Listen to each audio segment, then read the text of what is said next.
Hello students, तर आज आपण शिकूया class 8 poem number 1.3 the Pilgrim. तर सर्वात आधी पिलग्रिम म्हणजे कोण? तर पिलग्रिम म्हणजे यात्रेकरू, तीर्थक्षेत्रात यात्रा करणारे यात्रेकरू जे चालत जातात किंवा जसाही त्यांना आवडेल तसा प्रवास करतात भक्तिभावाने. ओके.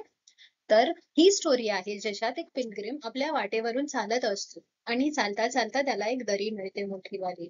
ठीक आहे, आता ती दरी तो क्रॉस करतो. सायंकाळ असते, संध्याकाळच्या अंधारात तो क्रॉस करतो. पण तो पुढचा विचार करून त्या दरीवरती एक ब्रिज बांधतो पुढच्या पिढीसाठी, जे पुढे पिलग्रिम साठी निघतील आणि त्या ब्रिज वरून ते लोक जातील आणि त्यांच्यासाठी हा प्रवास इझी होईल. ठीक आहे, तर let's learn this poem. A Pilgrim going a loan highway came at evening cold and grey. ठीक आहे, हा पिलग्रिम चालत असतो. लोन हायवे म्हणजे लोनली म्हणजे सुमसान, कोण नसतं तिकडे. Came at evening cold and grey, संध्याकाळी तो आला, थंड होता, आणि ग्रे म्हणजे थोडं डार्क होतं आणि तो थोडासा म्हातारा सुद्धा होता. Okay. To a chasm deep and vast and wide.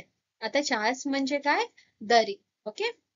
The old man crossed in the twilight dim. तर जे संध्याकाळचा उजेड असतो त्याच्यात त्यांनी तो चास क्रॉस केला. ओके, ती दरी क्रॉस केली. The chasm held no fear for him, म्हणजे तो घाबरला नाही तिकडे ते क्रॉस करताना. But he paused when he reach the other end. तो जेव्हा त्यांनी क्रॉस केली दरी आणि दुसऱ्या टोकावर पोहोचला तेव्हा तो तिथे थांबला. And build a bridge to span the tied.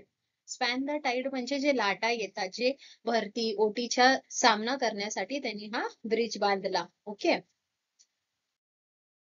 Old man sed a fellow Pilgrim near. जे त्याच्या बरोबर एक पिलग्रिम मागून चालत होता, त्यांनी बघितलं ह्याला ब्रिज बनवताना.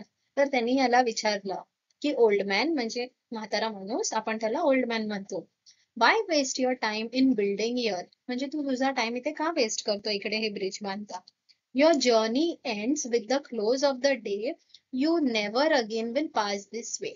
युअर जर्नी एंड्स म्हणजे तुझी यात्रा इथे संपणार आहे, हा दिवस संपताना, आणि तू ह्या रस्त्यावरून परत येणार सुद्धा नाही. मग तू हा का ब्रिज बनवतो आहे. You have cross the Chas deep and wide.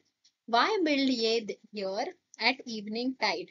म्हणजे you have cross the Chas म्हणजे तू ही दरी पार केली आहे एवढी मोठी, ठीक आहे, आणि सुखरूप पार केली आहे. मग तू ब्रिज कशाला बनवतो आहे, कशाला स्वतःचा टाइम इकडे वेस्ट करतो आहे. आता तो पिलग्रिम बोलतो. The pilgrim raised his old grey head. My friend in the path I have come, he sed.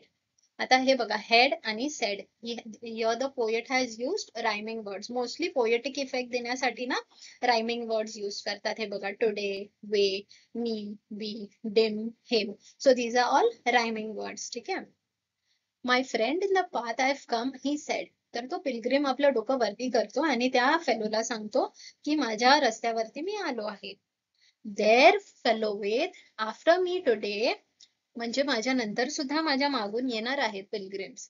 A fair head youth who must pass this way. Youth म्हणजे कोणतरी यंग असेल, माझ्या नंतरची पिढी असेल जी सेम रस्ता पार करणार आहे.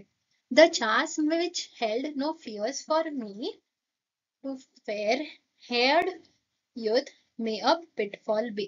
म्हणजे the chasm which held no fears for me, ह्याला मी घाबरलो नाही या दरीला, पण कदाचित जे युथ येणार माझ्या मागे ते इकडे फसण्याचे त्यांचे चान्सेस आहे. पिटफॉल म्हणजे काय? फसण्याची जागा. Okay. He too must cross in the twilight day. My friend, I am building this bridge for him.